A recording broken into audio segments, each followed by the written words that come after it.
咪送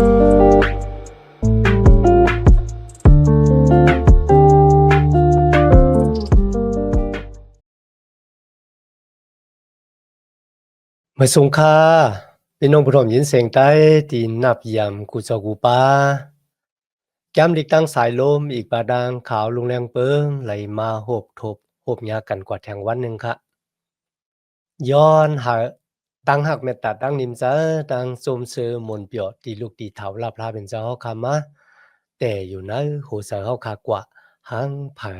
หังมันสิกรรมค่ะวันหนึ่งค่ะได้ยินพี่น้องได้เจอเสาอุบกันเพราะว่าพี่น้องได้เจอเสาโก้หนึ่งเขาเฮ็ดผิดศีลผิดธรรมกว่าแน่จองเฮารู้กว่าปันสติฟังสติเขาว่านะพี่น้องก็หนึ่งก็ว่าเพราะว่าเฮากว่าฟังสติปันสติเขาว่าเขาเฮ็ดผิดร้องได้อากูเขามันเกี่ยวเขานี่นะแทงโก้ก็ซ้ำขึ้นลาแทงกันนะว่าเพราะว่าเฮาบ่ฟังสติปันสติเขาเฮาปล่อยให้เขาเฮ็ดบ่รับแปดกว่าบ่ได้จึงอันนั้นน่ะมันจะต่างหากเนี่ยกันนะมันเป็นต่างอันเฮาคุกจะไล่ตูเฮาก้วยก็บ่ว่าเฮากลัวบ่เฮากว่าฟังสติเขาเขาเต็มเกี่ยวเขาเฮาคุกจะไล่ตูเก่าเพราะว่าเฮาฮักเขาแท้ๆบ่ได้จึงปุณตามันได้เป็นอากิวเขาในเฮารู้กว่าฟังสติปันสตินะนั่นก็เป็นข้อวนแต่กันนะก็เพราะฉะนั้นณวันมื้อนี้เฮาก็ได้เรียนรู้ลองในกันนะว่าสลาปอลูเนี่ยเขาฮักพี่น้องนะจื้อเจ้าเมืองโกลินตู่หมอกาหือตัวพวกเขาฟังสติปันสติว่าพี่น้องนะจื้อเจ้าเนี่ยได้มีตั้งทางผิดทางเปิงนือเขาจึงหนังหือก็ยาวกันนะพี่น้องก็จอมหนังที่เฮาคาได้เรียนกว่าจอมกันมื้อว่าเฮาเข้ามาถึงข้อที่20ค่ะนะณวันมื้อนี้เฮาก็ได้สืบที่ข้อที่20กว่าเหมือนกันในข้อที่20นี่ก็สลาปอลูลัดถึงรองของกติสัจจะของพระเป็นเจ้าพระเป็นเจ้าปันกติสัจจะไว้จึงหนังหือ พระเป็นเจ้าก็เฮ็ดให้ออกอย่างกามีดังสิ่งดังหลงในเจ้าเยซูคริสต์ในกันนะสำหรับปอลูคาลาดว่าข้าเนี่ยเป็นก็ที่ยุ่มนะพระเป็นเจ้าที่เปิดทิ้งกติสัจจะเลยเฮ็ดให้กติสัจจะของมันเจ้าออกอย่างก็เพราะฉะนั้นตัวข้าเนี่ยก็รู้เป็นก็ที่มีกติสัจจะเหมือนกันในกันนะก็เพราะสังฆะก็เพราะว่าพี่น้องในเจอเจ้าเมืองโกรินตูในกันนะ เขามีดังนั้นทางผิดทางเปิงเนอสละบ่รู้ที่สละบ่รู้ว่าเฮาได้กว่าเจ้าสูนะมื้อเฮากว่าที่เมืองมาเกดอนนี้มื้อกว่าเฮาก็ได้เวที่เจ้าเจ้าเวียงกอลินตุมื้อมาเฮาก็ได้เวเนี่ยก้อยก็อยู่ๆสละบ่รู้ก็ปูดหลายตั้งอันมันปูดหลายนั่นน่ะมันก็รู้เลยซับแรงสร้างล่างนี่ว่าก็เบอสังมันได้ปูดหลายแหน่มันก็เลยแต้มลีกค่ะนะได้แต้มลีกผืนในอะ เมื่อถึงพี่น้องที่เมืองโกรินตูไลซับแรงสร้างล่างนี่เขาข้ามจะเป็นคนที่โลดแล่จะว่าเป็นคนที่ว่ามันเคิงเป็นคนที่มีสัจจะในความลาดแหนมเจ้าเนี่ยข้าเป็นลูกล่างพระเป็นเจ้าที่เปิดทิ้งกติสัจจะข้าเป็นคนที่มีกติสัจจะก้อยกันลองที่ข้ามไปกว่าจู้สูนั่นน่ะมันมีหลองมีตางมันน่ะที่ในเขาละถึงกติสัจจะพระเป็นเจ้าว่าได้เป็นลองตั้งแก่ยอด ลองตั้งอันที่ปันพ้อนดีมังกลาและลองตั้งอันที่ปันเทวราศักดิโกนเฮานั่นน่ะมันมาอ้อมอย่างในจุยสุคริตเขาลัดถึงอันนี้เป็นตั้งสื่อต่อตั้งอันพระเป็นเจ้าอันสื่อโยค่ะนะเปิดทิ้งกติสัจจาดัสิปอย่อเขาใจความว่าอาเมนค่ะนะอาเมนมันปองว่าเป็นรองหมานแมนซื่อซะก็เพราะฉะนั้นในวันมื้อนั้นน่ะค่ะนะเฮาขาดหลุเลย หาบเอาตั้งชื่อต่อกติสจาของพระเป็นเจ้านั้นว่าอาเมนนะหรือฉะนั้นมันก็ในกันนะตั้งศึกสัมจำใจของสลาปอลูตั้งพระเป็นเจ้าในกันนะเขาอาศักลิบอยู่เนี่ยมันจะอาศักลิบอยู่ปุนดาดูเจ้าเก่าอาศักลิบอยู่ปุนดาเดปันมุนสิเลพระเป็นเจ้าก็เพราะฉะนั้นเขาลาดในพี่น้องเมืองโกรินตัวว่ายุ่มยำตั้มใจอะไรข้าเป็นโกนดีสื่อโยโย่ข้าเป็นก็ที่พระเป็นเจ้าเลือกเก็บมาให้เป็นตำนานมันเจ้าพระเป็นเจ้าเป็นพระเป็นเจ้าที่สื่อต่อ ติซือโยจังหนังคาที่เป็นลูกล่างตะเปมันเจ้าเนี่ยหลูไลซือโยเหมือนมันเจ้าไหนสลับเอาลูซับแรงสร้างล่างนี่พี่น้องในเมืองกอลินตู่จังหนังไหนกะในข้อที่21 22ค่ะเจ้าอันเอาสู่ตั้งเฮาแต่อยู่มันเขิงนะเจ้าคริสต์เป็นพระเป็นเจ้าอันเลือกเอาเฮาไว้มันเจ้าตอกจุมเสียแล้วมัดหมายเฮาเป็นก้นมันเจ้าแลปันวี่เงินหมดจังเจ้าในหูเจ้าเฮาอะไรเนปยาว่าเป็นอาม่าขามลองอันมันเจ้าตักปันเฮาในวันมื้อหน้านั้นที่ในสลับบ่รู้ลัดถึงตั้งอันพระเป็นเจ้าเป็นโกตีเลิกเก็บเอาเฮาขามันเป็นความสอนรองตั้งอันมันเคิงของโกตีอยู่มัดในพระเยซูคริสต์โกตีอยู่มัดในพระเยซูคริสต์เนี่ยเฮาเป็นโกตีมีตั้งมันเคิงเนี่ยมันเคิงซึ่งคือล่ะเนี่ยที่ในเขาว่าเฮาตั้งมันแต่มันอยู่ในพระเยซูคริสต์อาสาภายวิญญาณของเฮามันเคิงเหิมเกิงก็เพื่อสังมันเคิงล่ะเนี่ยก็เพื่อว่าเฮาแต่อยู่ในพระเยซูคริสต์ครับอาสาเขาไม่เลยแต่อยู่ในตู่เจ้าเก่าหลีป้าจะแต่ค่ะอันไหนค่ะนะความว่าเฮาขาดแต่นั่นก็เฮาขาดตังมันอยู่ในพระเยซูคริสต์ในค่ะนะมันมีที่ป้องว่าจังหนังคือค่ะล่ะบ่แน่จริงเมื่อเฮาขาดด้วยในโยฮันคาน16ข้อที่8ค่ะนะเมื่อนมันเจ้าฮอดมาเจิงมันตักผุยเนลองอันก้นลอกี่ฮู้ป้องพิษลองตู้จะเลิกอเปียดอีกตั้งลองตั้งอันสื่อต่อ ลองตั้งอันพระเป็นเจ้าเจียงตะล่านั่นแรงอันนี้ลัดถึงรองของวิเงินมดจังพระเป็นเจ้าตีเฮ็ดให้เฮาแต่มันตั้งมันเคิงอยู่ในพระเป็นเจ้าคันนะว่ามือวิเงินมดจังพระเป็นเจ้ามาอยู่ในเฮาคานั่นอะตั้งมันเคิงลูกล่างตะเปเจ้า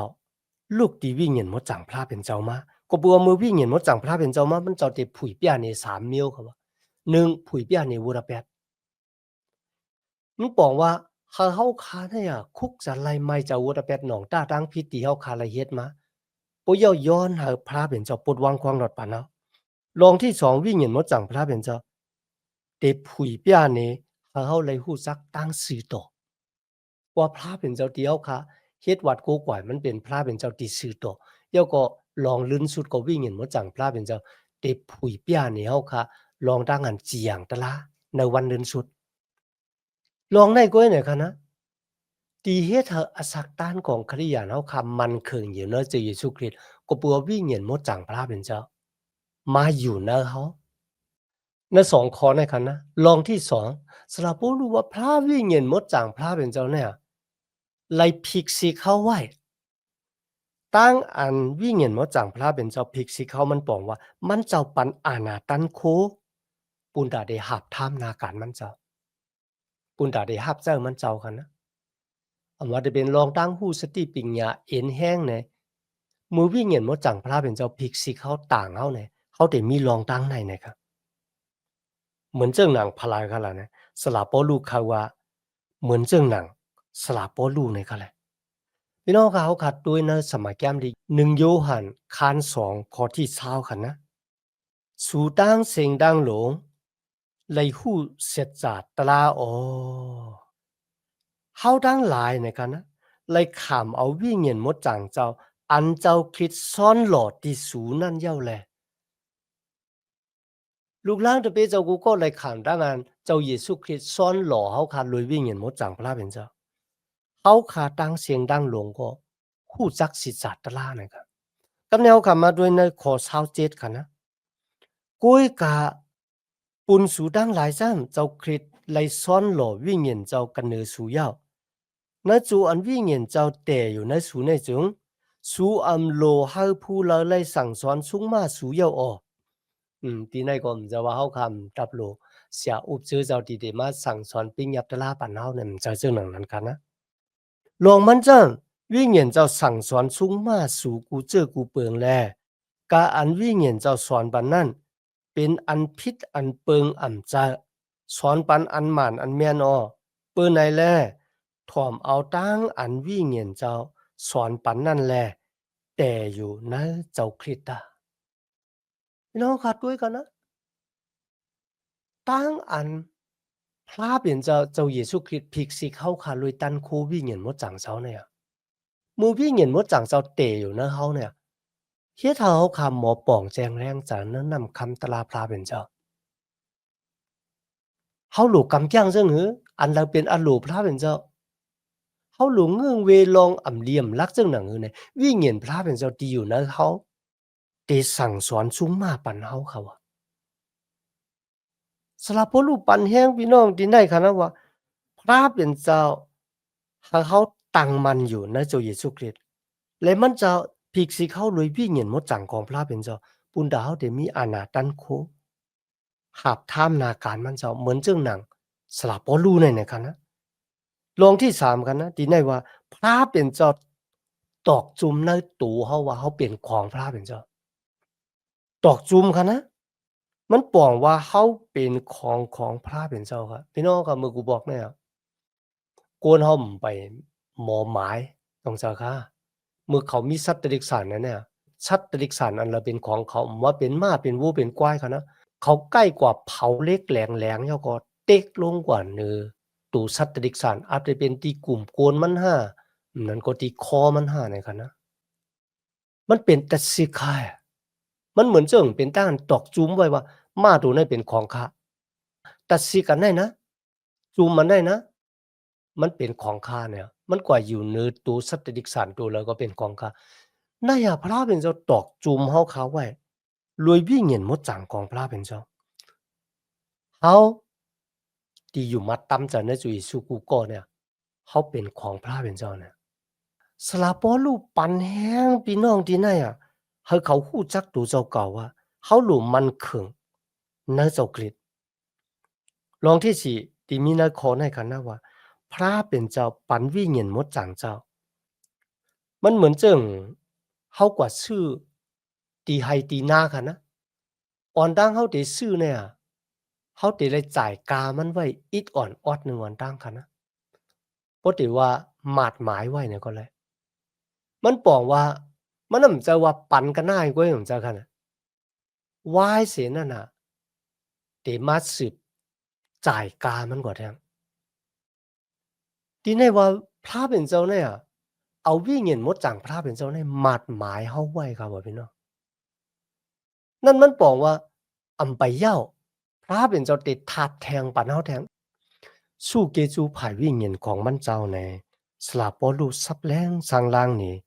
พี่น้องในเมืองโกรินตูครับอันนี้เป็นผืนป้าบที่2ค่ะนะที่สลาปอลูแต้มถึงเขา2โกรินตูข้าน1ข้อ23 24ครับ สลาปอลูซับแรงสร้างล่างนี่เขาว่าตีคาอำไปมาสู่มาเจอสู่เจ้าเนี่ยอำจะว่าก็เปือว่าข้ามหักสูมจะคาหักสูอะตีคามมาเนี่ยก็เปือว่าคาสูเนี่ยมีอะขิงข้าวยามว่วนเจอใครจะมีอะขิงข้าวยามหนองต้าตั้งพิษปาบหลีกผืนหลีกติดแต้มกว่าอันตั้งที่สั่งสอนสูงมากเขากันนะเมื่อเขาอ่านย่อให้เขาเลยมีอะขิงข้าวยามเนี่ยหนองต้าตั้งพิษย่อก็คุกจะเลยไม่เจาระแบบ สำหรับบ่รู้ว่าเมื่อคำมาสู่มาเจอสูเนี่ยคำเขาเฮ็ดให้สูเนี่ยมีทั้ง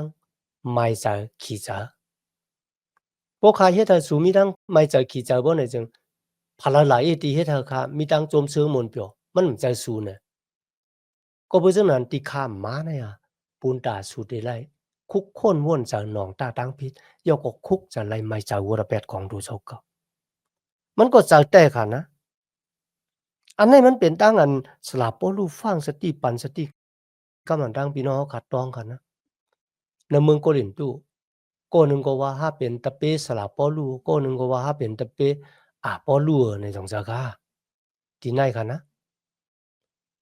สลับโปลูว่าสูลืมยาวห้าพลอยตายต่างเฮาพลอยติดถูดเอาเฮาออกป้นมุ่นรถสีวัวแปดอาณาจักรมันนั่นแหละตามมาเป็นเนื้อหมูไผ่อะไร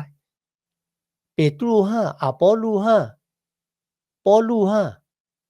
มันนำจะเฮาดังหลายเป็นก้นฮับเจ้าพระเป็นเจ้าเว้ยเนี่ยที่ฟังสติเขาคันนะก็บ่เชิงนั้นคัดที่ไหนคันนะสละปอลูซับแลงสร้างล่างนี่เขาว่าที่เฮาไปมานั่นน่ะปุนดาดสูเดหนองต้ายอก็คุกจะไหลไม่เจ้าวุระเปียในข้อที่24สละปอลูรัดว่าเฮาจะเป็นขุนเหนือตั้งอยู่มาดของก้นก็ละ มันบอกว่าเฮาจะว่าเป็นคุณที่ได้อาธรรมะให้สู่ยุ่มเฮาจะเจ้าหนังนั้นในกันนะเฮาเป็นลูกล่างตะเปเจ้าหนังกันและเป็นโกตีหับท่ามนาการพระเป็นเจ้าโคมกันก็เพราะฉะนั้นเฮาหลู่ไลยิบกำตั้งยุ่มมาเท่าเนี่ยเฮามันเคิงเฮามีตั้งโจมซื้อหมุนเปี่ยวนะพระเป็นเจ้าเนี่ยซับแรงสร้างล่างเนเขาจึงหนังไหนเขาอ่ะก็เพราะฉะนั้นก็ในวันมื้อในกันนะ เฮาขาก็อาธรรมะให้โกนต่างก็อยู่มาตำใจในพระเป็นเจ้าอาธรรมะภายในกันนะพระเป็นเจ้าเป็นพระเป็นเจ้าที่ซื่อๆโยๆว่าโกนเฮาได้ปุดลายแลกลายแผนการจึงนั้นคือโกยกะพระเป็นเจ้าปาเนี่ยมันจอมปุดลายกันนะเฮาก็ตั้งเกจูพระเป็นเจ้าสละบ่รู้ซับแลงสร้างล่างนี่พี่น้องในเมืองโกรินตุให้เขามีตั้งป่องแจงแรงจันในหลองแน่ กำเนาคำมาถึง2โกรินตุคัน2ข้อที่1ต่อบ่ถึงข้อที่13ครับในข้อที่1ถึง4สละปอรูซับแรงสร้างล่างนี่เขาจึงหนังไหนครับในข้อที่1ปือไหนแลเขาแตบตัดใจอ่ำมาแหล่สู่แทงหนังหือสู่ดักไหลไม่ใจนั่นอ้อลองมันจ้ำปอสู่ไหลไม่ใจจึงนอกเสก็อันเก่าคาเฮ็ดให้ไม่ใจนั่น ผู้หลาตักเฮ็ดให้เก่าขาดโจมซื้อหลายพี่น้องก็ใจแตกกันนะตีอำไปมาเหล่มาจะจื้อเจ้าเมืองก็ลินตุสระปอรู้ว่าก็เบิกคำขยาสูไม่ซะขยาสูจะเล็กข้อขมที่แต่มันค่ะเขาสืบแต้มกว่านะข้อที่3ที่4กันนะมือขาดแต้มลีกผืนปฐมมานะ1ก็ลินตุเนี่ยนะขาดแต้มเลยน้ำตาเนี่ยค่ะนะขาดแต้มเลยตั้งหากที่มีต่อสู้จะขาดจังสูในคะนะ ข้าหากสูเล็กขามีทั้งตุกข้าขามเจอแก่ติเตแต้มลิกเดียวก็ซับแรงนี่สูปันสติสูฟังสติสูให้สูหนองตาดังพิษคุกจะเลยไม่เจอระเบิดจี้เนสูว่าตั้งกำจังที่สูกำจ้างอยู่นั่นน่ะมันพิษจึงหนัง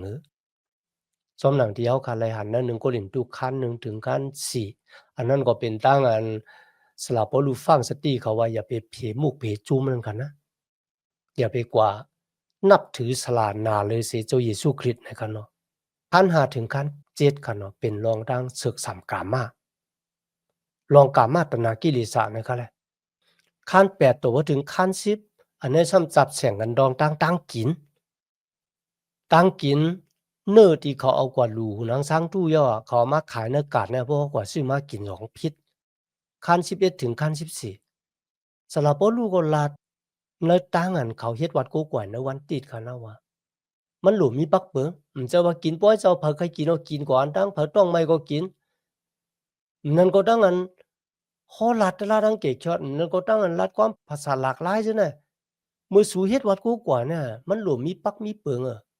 พวกวนอยู่มัดเข้ามาหันจูเขาได้ว่าสูเป็นก้นหย่องจังนั้นจังไหนคะนะยาก็นักคัน15 16ลัดถึงตั้งอันเจ้าอีสู้เป็นแหน่งตั้งตาย มันมีตั้งลำลองต่ออาศักต้านคริยานเชิงหนังอื่นเลยลองตั้งซึ่งในเป็นลองตั้งดีสลับโอลูแต้มมาถึงพี่น้องในเมืองโกลินตูกำมันตั้งกันนะพี่น้องครับเหมือนเจิมที่เฮาคาลัดเมื่อไกลเนาะเพราะว่าพี่น้องนะเจอเจ้าเฮ็ดผิดเนี่ยจ่องเฮาหลูฟังสติเขา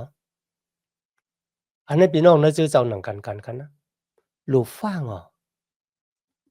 กำในบ่เป็นเสียอุบเจอเจ้าค่ะลูกเหมือนเจิมเสียปอลูเนี่ยค่ะแหละเขาฮู้ว่ามื้อจี้นี่ตั้งผิดที่พี่น้องละเฮ็ดผิดนั่นน่ะ มันเป็นตั้งอันรัดสื่อมันเป็นความสื่อกันนะบ่ผิดก็ว่าผิดกุยก็ว่าโกติเฮ็ดผิดนั่นน่ะอาจสิหับคำหยาบนิดหนึ่ง หรือฉะนั้นมันกล้าค่ะนะเขาอัปเต็มเกี่ยวก็ที่ฟังสติปันสติเขากุยก็สลับบ่รู้ว่าเบนังคาขามจุนน่ะสุดที่เกี่ยวก็ย่อมเกี่ยวก็ย่อคาลูฟังสติสูก็เปิดสังก็เปิดสู่เฮ็ดผิดปิงยับตะลาพลาเป็นเจ้าก็เปิดคาหักสูคำคาสูเนี่ยกวางเส้นตั้งของพระเป็นเจ้ากว่าเลยควบทบตั้งดูตั้งแล้วนะหมอภัยงลายหลงคำจะหักดูเจ้าเก่าไว้คาหักสูคาขามจุนว่าได้ง่ายสังก็ย่อมือคาปันสติฟังสติสูในกันนะพี่น้องค่ะก็เปิดเจ้านั้นตั้งอันฟังสติในสลับบ่รู้อะมันนำจะปุนตาได้ย่ารู้ย่าแล้วสูกุยกาปุนตาเดแม่สูให้ขึ้นไหวปอกมากขึ้นหรือฉะนั้นมันก็ปุนตาสุติหันตั้งหักของพระเป็นเจ้าที่มีอยู่ในตัวเขาว่าขาหักสูงมกาพี่น้องจะได้ค่ะนะเพราะว่าสลับบ่รู้หันว่าพี่น้องเมืองเกาหลีตู้เฮ็ดผิดเจ้าก็ย่าแม่มันแหละเขาสอนเอาน่ะเขาลาดเอาน่ะป่นตาวุ่นเขาเอาน่ะมันน่ะมันจะจังนั้นค่ะนะตัวหนังเฮาข่าวที่เป็นพ่อแม่เนี่ยนะเมื่อลูกเขาเฮ็ดผิดกว่าน่ะอะที่เฮาอยู่หลายๆแล้วก็สั่งสอนสูงมาลูกเขานั่นน่ะพี่น้องค่ะมันเหมือนจั่งเฮาเป็นพ่อแม่ที่เอาตาวุ่นปุ่นพรค่ะที่ฮักลูกของตัวเจ้าเก่าก็เพราะฉะนั้นสลับบ่รู้เขาเป็นป่อภายวิญญาณของจื้อเจ้าเมืองเกาหลีตู้ค่ะน่ะ เมื่อลูกล่างตะเปเจ้าเฮ็ดผิดกว่ามันเหมือนจั่งหัวใจเขาเนี่ยเจ็บแต่เจ็บว่าเขาบ่เคยหันลูกล่างของพระเป็นเจ้าเนี่ยกวางสินตาสายต่างกว่าก็เพราะฉะนั้นเขาก็ฟังสติปันสติลุยตั้งหักมันน่ะมันจะลุยตั้งจังค่ะนะวันเหมือนในบ่มีคนก็เหรอมาฟังสติปันสติเฮาน่ะอย่าถามว่าเขาจังเฮาค่ะเขาฮักเฮาอะพี่น้องทีนี้สำหรับบ่รู้ว่าเขาฮักสูตั้งอันเขาฟังสติปันสติสูนั่นน่ะ อาจจะเฮ็ดให้สูเจ็บใจสูแก็บกำหนึ่ง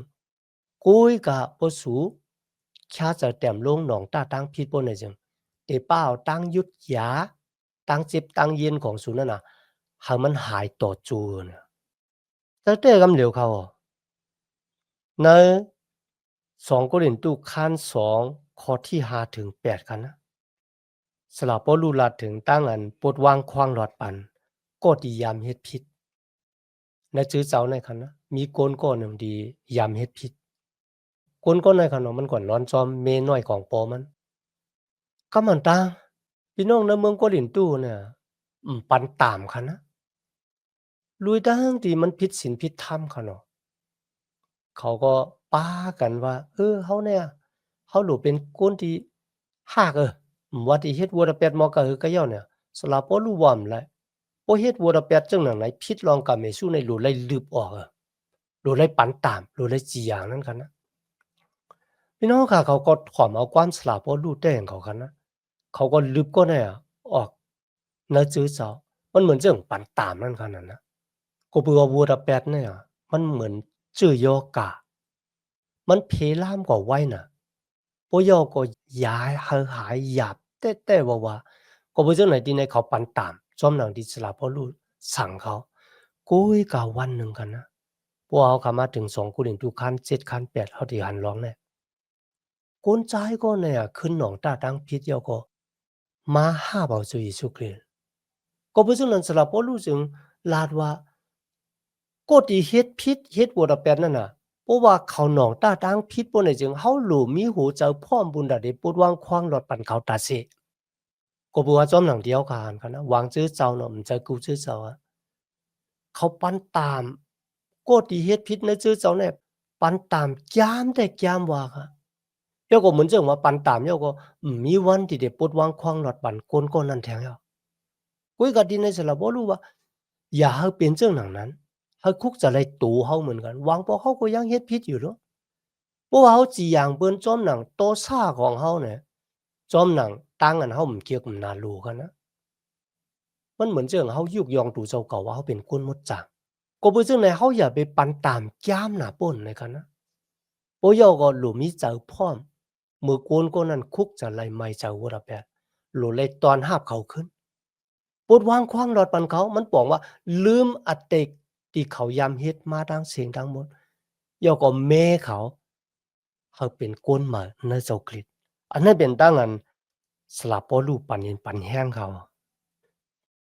จะว่าเฮ็ดพิษย่อมปันตามกันนะกุยกะจอยก็ตีเฮ็ดพิษนั่นน่ะเฮาเขาเลยเข้ามาขึ้นเป็นปูนหนึ่งนะชื่อเจ้าของเฮาค่ะจอมหนังนะแก้มกะลาตีมีไว้พี่น้องค่ะยามอ่านกันนะแล้วแก้มกะลาตีคาน6ข้อที่1กันนะพี่น้องเฮาขาดตั้งหลายนะครับมือเฮาขาดตีไหลโกนก่อนละตีไหลเฮ็ดพิษก่อนนะ สูดังหลายที่อยู่ภายวิ่งเนี่ยนะจอยโกนก็นั่นลวยใจเหยียนแงะลวยใจที่แค่แต้มปุนตาเตเฮาเขาหนองตาตั้งพิษคุกจะไล่ไม่จากอุระแปดป้มเฮ็ดจึงหนังไหนในกันนะตีเฮ็ดเฮาเนี่ยไล่ขามตั้งอันสูงเขาก่อนในตั้งยายุกจามตัวเหมือนกันเนอในเขาใจได้ครับพี่น้องครับเนื้อร้องในกันนะ2 Korinto ข้าง2ข้อที่9ถึง11ครับอันนี้เป็นตั้งอยู่มัดแล้วก็หลุไลไว้สติปริเยของซาตานมานาตในเขาหลุไลไว้สติซึ่งกันละบ่เนี่ยจึงก็บอกว่าเพราะว่าลูกล่างตะเปเจ้านะซื้อเจ้าเนี่ยมีหูเจ้าที่หมอปดวางขว้างหลอดปันกันบ่เนี่ยจึงเฮ็ดให้ก้อหนึ่งและก้อหนึ่งเนี่ยมีเจ้ามานาแผ่นสูงต่อกันผิดกันอำนาจรู้กันบ่เนี่ยอันไหนมันเป็นปริเยของซาตานซาตานเตย่ายุกจื้อเจ้าของพระเป็นเจ้าลุยตั้งอันมีหูเจ้าที่มีมานาแผ่นสูงมีเจ้าที่อำนาจรู้มีเจ้าจังกันมีเจ้าที่หมอปดวางขว้างหลอดปันกันกันนะอันไหนมันเป็นตวงเหี่ยวตวงคึมที่ซาตานมานาเจ้าเนี่ยก็เพื่อเจ้าไหนเฮารู้ไว้สติในหลวงไหนอย่าไปมีตั้งจังตั้งสลัมใส่กันตั้งอันมีตั้งเจ็บใจเหนือพี่น้องของเฮากุยกะเฮาปดวางขว้างหลอดปันก็ที่เฮ็ดผิดต่อเฮาพี่น้องในชื่อเจ้าของเฮาหนังกันก็เพื่อสร้างไหนก็บ่ว่าตั้งอันปดวางขว้างหลอดปันกันเนี่ยมันเป็นหลากหนักที่มีอาณาตันโคใหญ่ที่สุดในเขาตามเกสู่พระเป็นเจ้าครับเป็นหลากหนักภายวิญญาณที่มีอาณาใหญ่ที่สุดในครับก็เพื่อจังนั้นในวันมื้อในคันนะเฮาค่ะมีหูใจที่หมอไม่ใจขี่ใจจอมเปิ้นต่างก็ในข้อที่12 13ครับสละบ่รู้ลัดถึงรองของเขาค่ะนะอันนี้เป็นรองส่วนตัวเฮ็ดให้เขาฮู้จักเขานำมาเมื่อเขาส่งพื้นลึกที่1ค่ะเนาะเขาเจ้าตี้ตู้เป็นก็ดีกว่าส่งเขาก็เปิ้งมองตี้ตู้ว่าเมื่อละตี้ตู้เตมาเคยยินข่าวว่าพี่น้องเมืองโกรินตู้อ่านพื้นลึก1โกรินตู้ย่อจ่องเขาคุกจะไล่ไม้เจ้าระแปด เมื่อติตู้มาค่ะนะสลาปอลูก็ไม่ทราบว่าติตู้เป็นจึงกว่านะมันเลยฮบญาเพี้ยนแต่แลโยมนั่นก็มันอัปเดตทบญาตั้งหยับผืดเสจื้อเสเมียวเนี่ยสลาปอลูมาอยู่ที่เมืองทะลอค่ะนะไปเจอเมียวเนี่ยเขาไม่เจอจอม